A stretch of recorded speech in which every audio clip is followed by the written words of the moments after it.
Friday night, around 7:30, Toby's Bar and Grill. I felt like I'd been hit by a damn truck. 2 straight days stuck in windowless conference room in Manhattan, going toe-to-toe with a bunch of suits from an international bank. Everybody was tired, pissed. 2 solid days locked in a sterile Manhattan conference room, hammering out the final points of a negotiation with a major international bank. Started the morning convinced we were deadlocked, staring down the barrel of failure. Then, inexplicably, the logjam broke. Obstacles that seemed insurmountable yesterday just evaporated. Maybe it was the sheer exhaustion on both sides. Maybe it was the sinfully large pastrami and Swiss on rye I inhaled from a tiny Jewish deli during the lunch break. Whatever it was, by 1:30 p.m., George Willis, their lead negotiator, slid the final revised red line across the polished table. "Enormous progress, Chris," he said with a tired smile. "Suggest we split the difference on these last 2 points."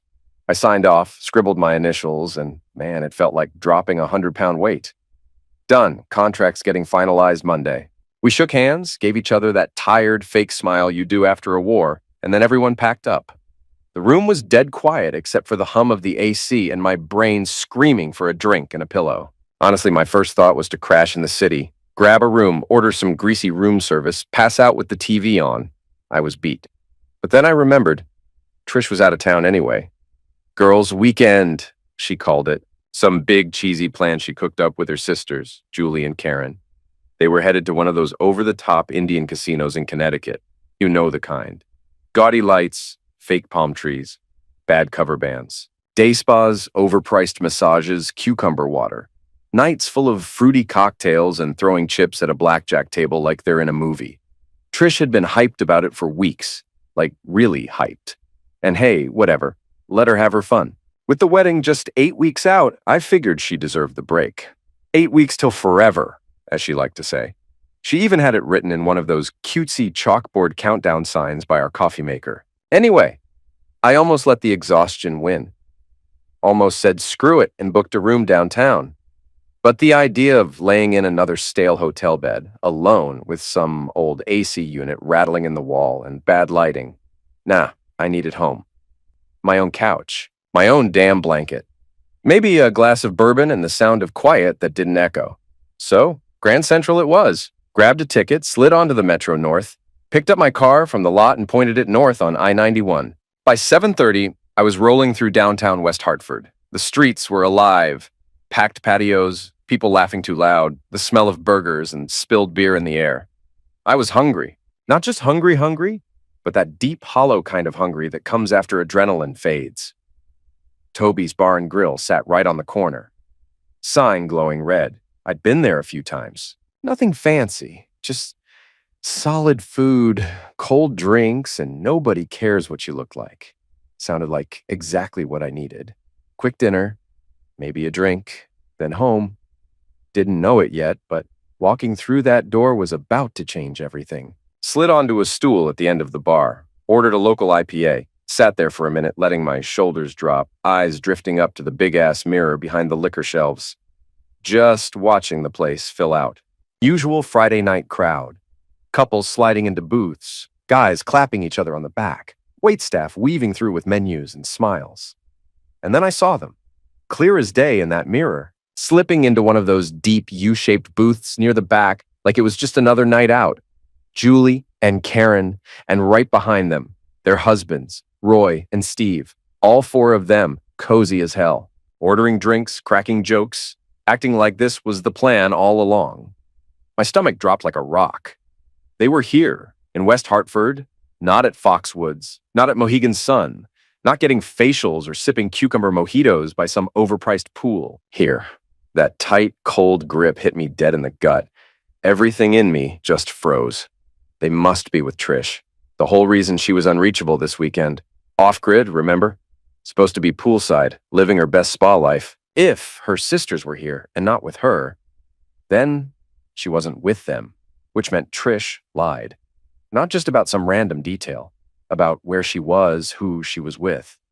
The whole weekend story crumbled in my head like dried paper. The wedding, 8 weeks away, 8 weeks until forever, started to feel like a bad joke. A ceremony built on a lie. The bartender slid my beer over. I didn't even look at it. Got off the stool. Legs felt like they were made of static. Pushed through the doors and stepped outside into the night air. Cool breeze. Didn't help. My skin was still buzzing. My heart pounding somewhere in my throat. Pulled out my phone. Hands weren't steady. Found her name. Hit call. 2 rings. Then that voice. Way too peppy, sugar sweet, like she was reading lines in a rom-com. "Hey, my love, how's the big city? Deal done?" My jaw clenched. Oh, Trish, don't do this. "Hey, you," I said, trying to sound chill. But my voice came out tight. "We actually closed the deal. Signed and done. Big win." Pause. 1 beat. 2. "Just grabbing dinner now. It's been a hell of a couple days. Kinda wish you were here." Let the words hang. Just enough sting in there to see if she flinched. But nope. "Oh, you're so sweet. I miss you too," she chirped. Bright. Perfect. Too perfect. Like she'd been rehearsing. "We had such a blast today," she went on, syrupy and fake.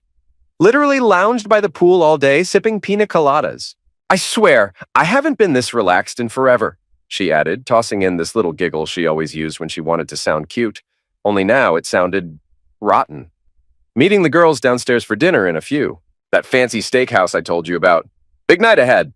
Every word landed like a nail in the wall, carefully hammered, perfectly placed. "Sounds fun," I said. The words felt like glass in my mouth. "Have a great time with Julie and Karen." "Love you. Can't wait to see you Sunday. Talk tomorrow." Click. I looked down. My hand was clenched so tight around the phone my knuckles had gone white. That hot wave of adrenaline came rushing back. But this time it was cold. Razor sharp. My mind snapped into focus. Pulled up the Find My Phone app. The one we set up for emergencies, for peace of mind, remember? The irony wasn't lost on me. Typed in her info, the map loaded, spun, zoomed, ping. There it was. Not Connecticut, not a casino, not even in the same state. Falmouth, Massachusetts, way the hell out on the edge of Cape Cod, right near the water. Cluster of little beach cottages I hadn't thought about in years. And then it hit me. Nick Flaherty. The name dropped into my brain like a brick. Trish's old neighbor. Guy with that dumb grin and smooth talk. Always a little too friendly. She'd laugh off the flirting like it was some inside joke. "Oh, we go way back." I'd shrugged it off, like an idiot. His family owned a beach place in Falmouth. I'd been there once, years ago. Big old weathered house, practically falling into the sea. His wife, Sue, had cooked lunch. Nice woman. Quiet. Always looked a little uncomfortable when Trish was around. Nick, married Nick, and my fiancé, in his family's beach cottage. It hit me like a gut punch, made me dizzy. I staggered back a step, like the air around me had turned toxic. I knew exactly where to find the truth. Scrolled through my contacts, fingers moving on autopilot. Found her, Sue Flaherty, then hit call. "Hello?" Sue's voice came through soft, friendly, just a hint of curiosity. "Sue? Hey, it's Chris. Chris Harrington." "Chris, oh wow, what a nice surprise. How are you?" "Getting excited for the big day?" That genuine tone of hers, happy, warm. It dug the knife in deeper. I swallowed hard. "Yeah, Sue, listen. To be honest, I'm not sure the wedding's still on." I let it hang a second, just long enough to shift the air between us. "This is gonna sound super weird," I continued, keeping my voice steady. "But is Nick traveling this weekend? For work or something?" "Nick?" she repeated like she hadn't expected his name in this convo. "Traveling?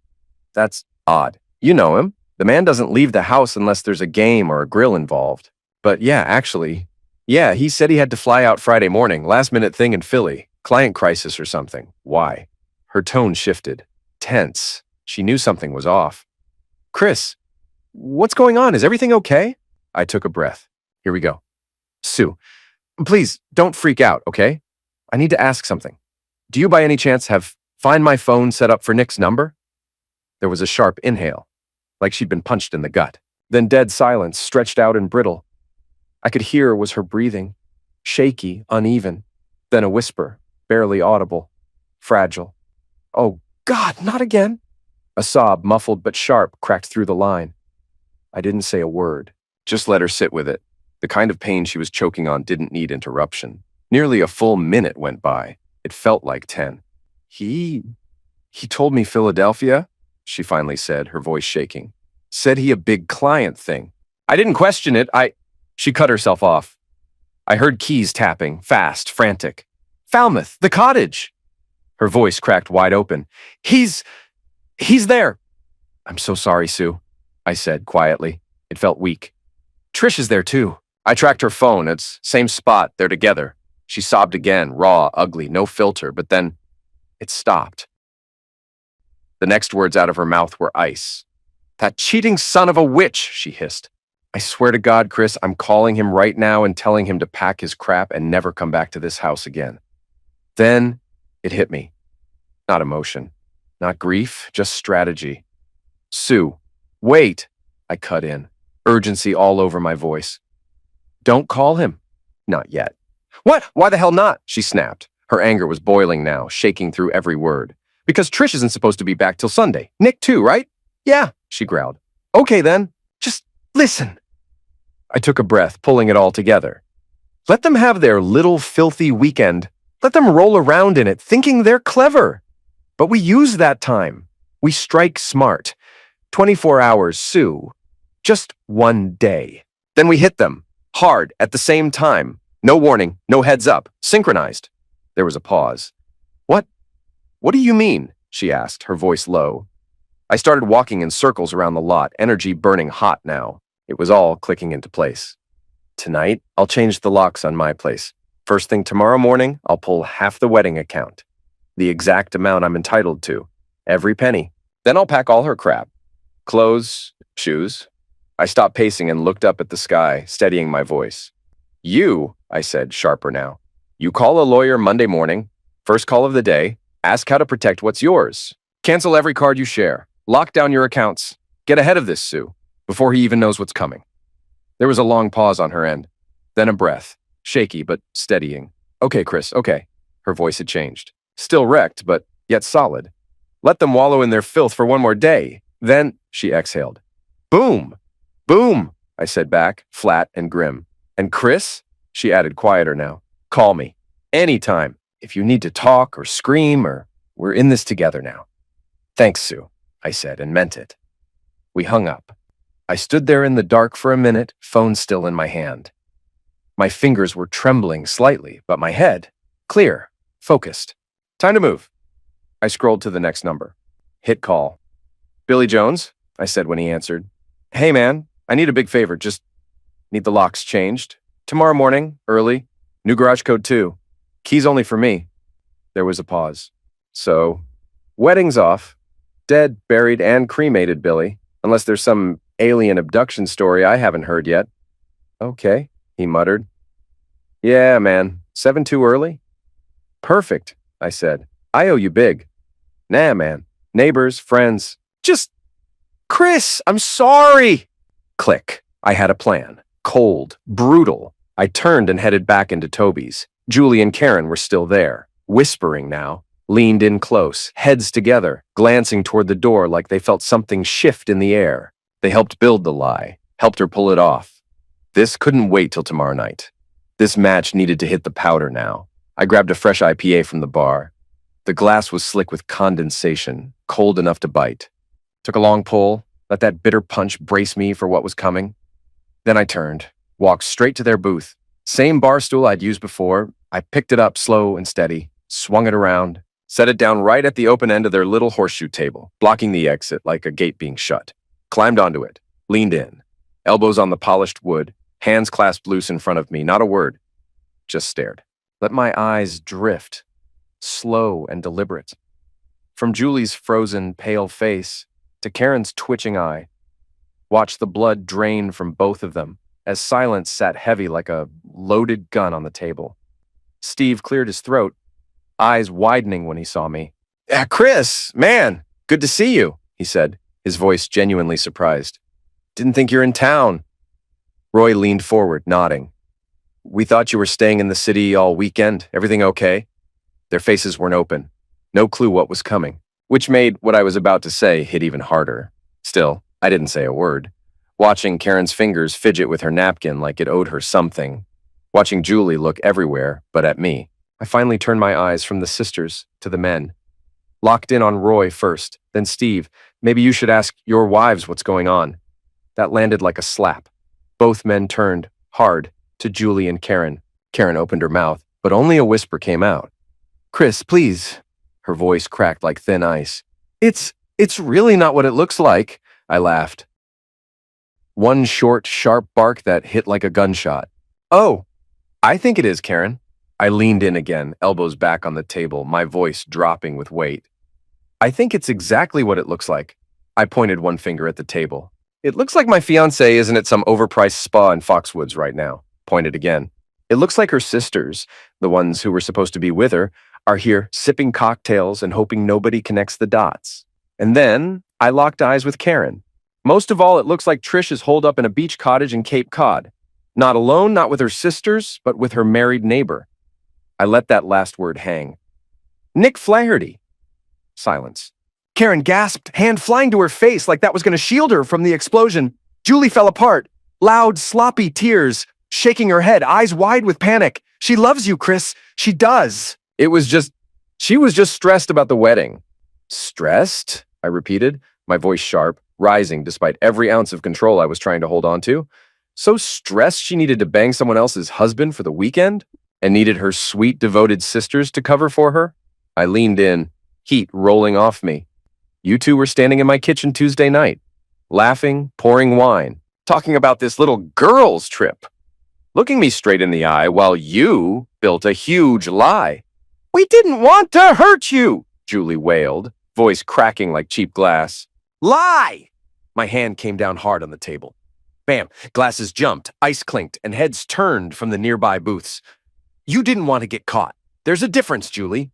Hey, calm down, Chris," Steve said, reaching out, trying to throw that peacemaker hand on my arm. I snapped it off like it burned. "Don't touch me, Steve," I hissed. Then I turned on him and Roy, fury zeroed in. "Did you two know? Huh? Did either of you know where Trish really is?" They both looked like they'd just been slapped, wide-eyed, jaw slack. "No way, man," Roy said quickly, face flushing with anger that clearly wasn't aimed at me anymore. "You told me Foxwoods," he snapped, turning to Julie. "You sat there and lied, Julie." "Same," Steve added, voice tighter now, eyes locked on Karen like he was seeing her for the first time. "You said Trish needed a breather. Called it wedding prep stress."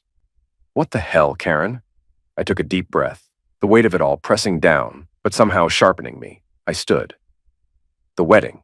That crap's canceled." Karen started sobbing again, real messy this time. Mascara already halfway to her chin. "But the money," she choked out. "Daddy already paid for so much. The venue, the band." "Not my problem," I said, cold and flat. "Maybe Trish can ask Nick to chip in." That's when Karen lost it. Her face twisted. Pure rage, ugly and sudden. She snatched up her martini glass, the one with the olives still floating like little green lies. And before I could even move, she whipped it at me. Ice-cold gin hit me in the face, sharp, briny, burned like hell in my eyes. I staggered back a half step, soaked, blinking hard. Smelled like vermouth and betrayal. "You arrogant prick," Karen screamed, trying to lunge across the table. "Coming in here, accusing us, ruining everything." She barely got halfway before Steve grabbed her wrist. Hard, the kind of grip that leaves a mark. He yanked her back like a leash had snapped. "Karen!" he bellowed, voice shaking with fury. "Sit down!" The whole place went quiet. Steve looked from her to me. Saw the gin dripping from my face, saw the mess she'd made. And something clicked in his head. "You knew," he growled at her, his voice lower now, dangerous. "This whole time, you knew and covered for her." Karen froze. The fight drained out of her face like a busted pipe, replaced with fear. Steve shook his head, not yelling anymore. "Just done? If this is the kind of crap you think is okay," he paused. "Maybe you're just like Trish. Maybe I've been an idiot all along." Karen didn't answer, couldn't. She just sat there, stunned, silent, eyes wide. I wiped my face with the edge of my sleeve. Calm now, that post-impact clarity when adrenaline sharpens every word. "So," I said, looking at Roy, then Steve, "I need 24 hours. No contact with Trish, not a text, not a call, nothing. You guys gonna hold that line?" Steve let go of Karen's wrist with a little shove like she burned him. "Yeah, Chris," he said, jaw tight. "We're good. You've got my word." Roy was still staring bullets into Julie, who was sobbing into her napkin now like that was gonna change a damn thing. "Done," he muttered, clipped, cold. "Good," shook Roy's hand. Then Steve's.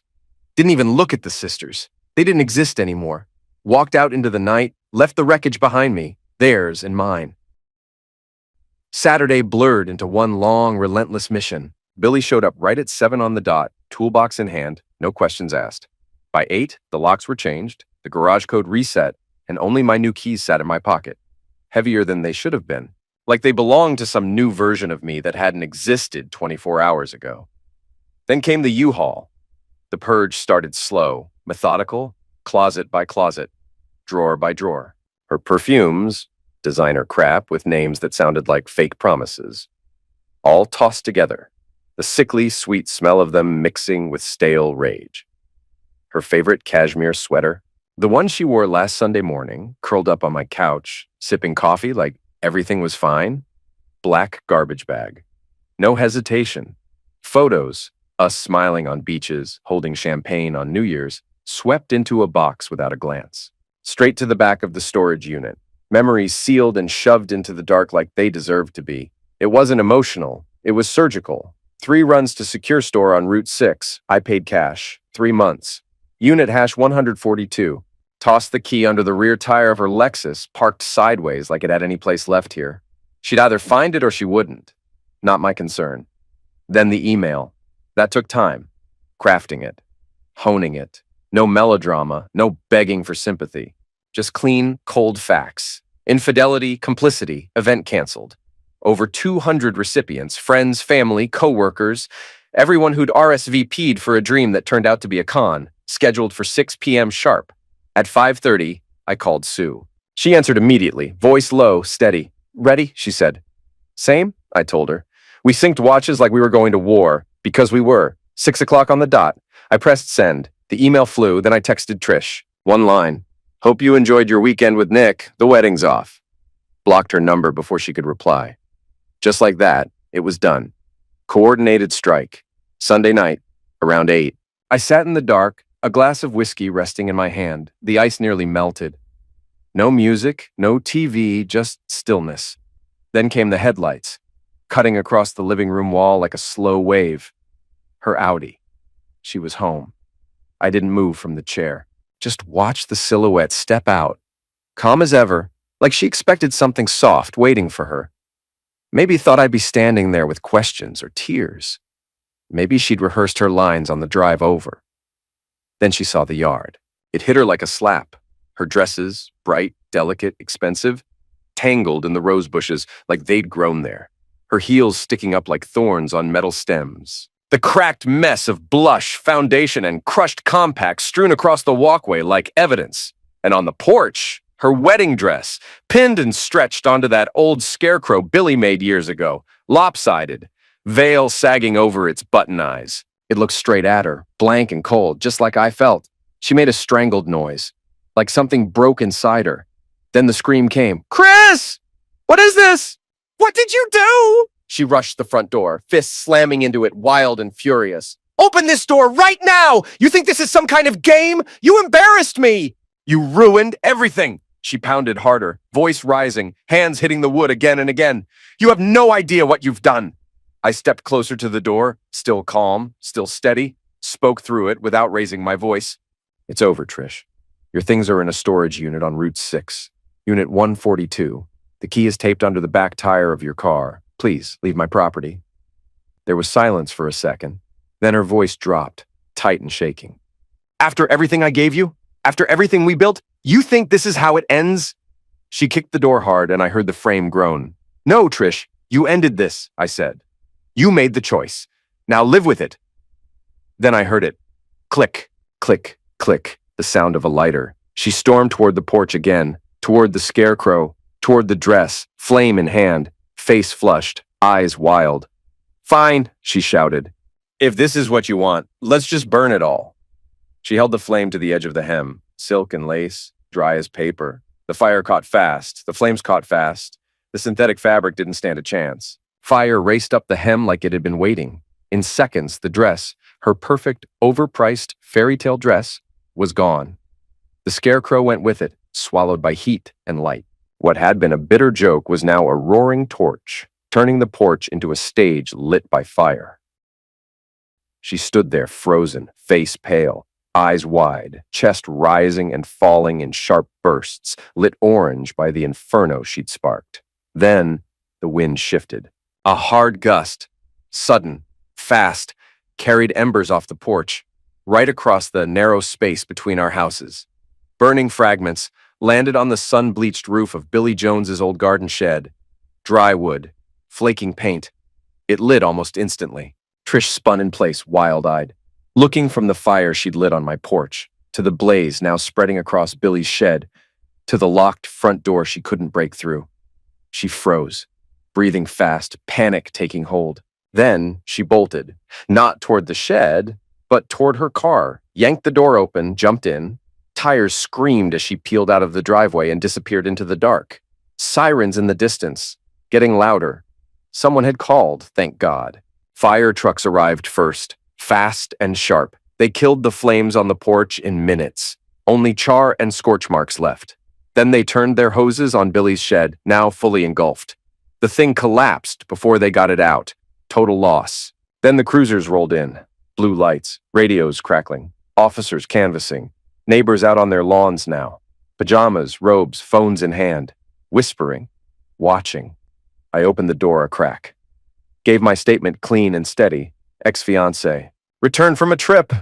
Argument, set a fire, fled the scene. They didn't need more than that. They found her 20 minutes later, pulled over on the highway. She was driving erratically, alone, crying. She was arrested on the spot. The courtroom was silent, the kind of silence that feels tight around the ribs. Trish sat at the defendant's table, chin high, but her hands wouldn't stop fidgeting in her lap. I sat 2 rows behind the prosecution table, next to Sue. Her hand was cold in mine, still, but steady. Your Honor, the prosecutor stood, buttoning his jacket. The facts are simple. Miss Clark didn't just destroy property. She didn't just run from the scene. She created a danger, a fire, that put lives at risk. She violated a standing protective order. She escalated repeatedly. She lit the match, literally and metaphorically, and we're all here today because of it.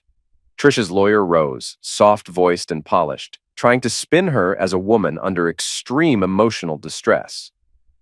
Your Honor, my client acted impulsively.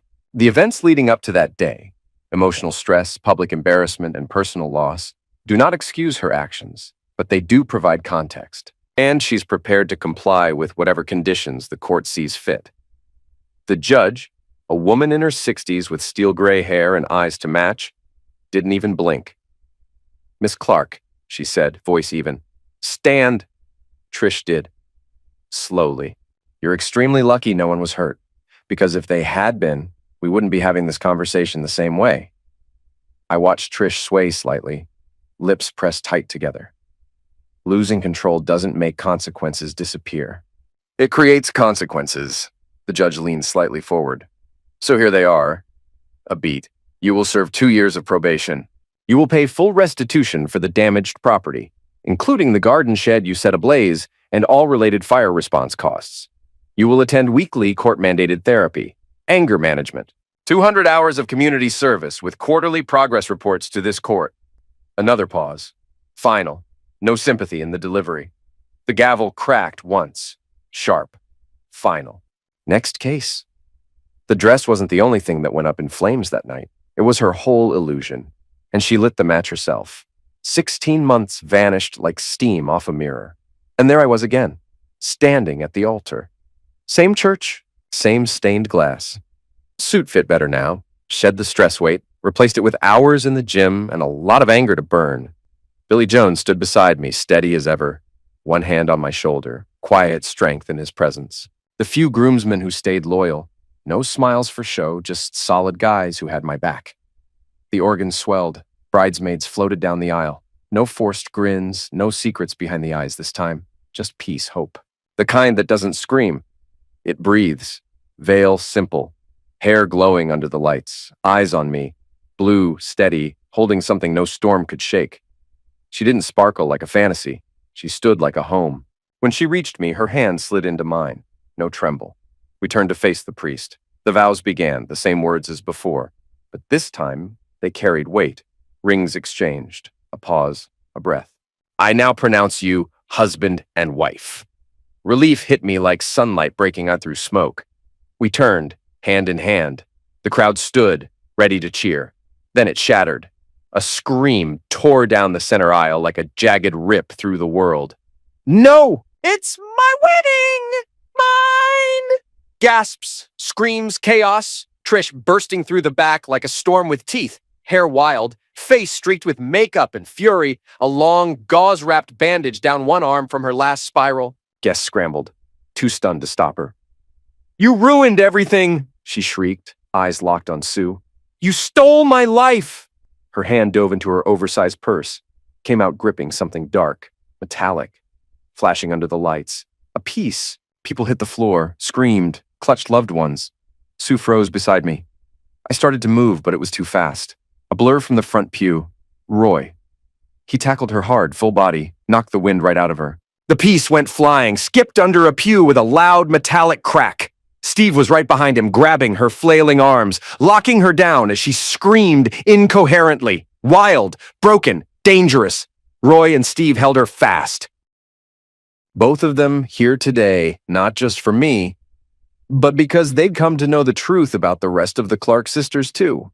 Turns out the rot wasn't limited to just one. This wedding? Maybe it was our way of starting fresh. There's two.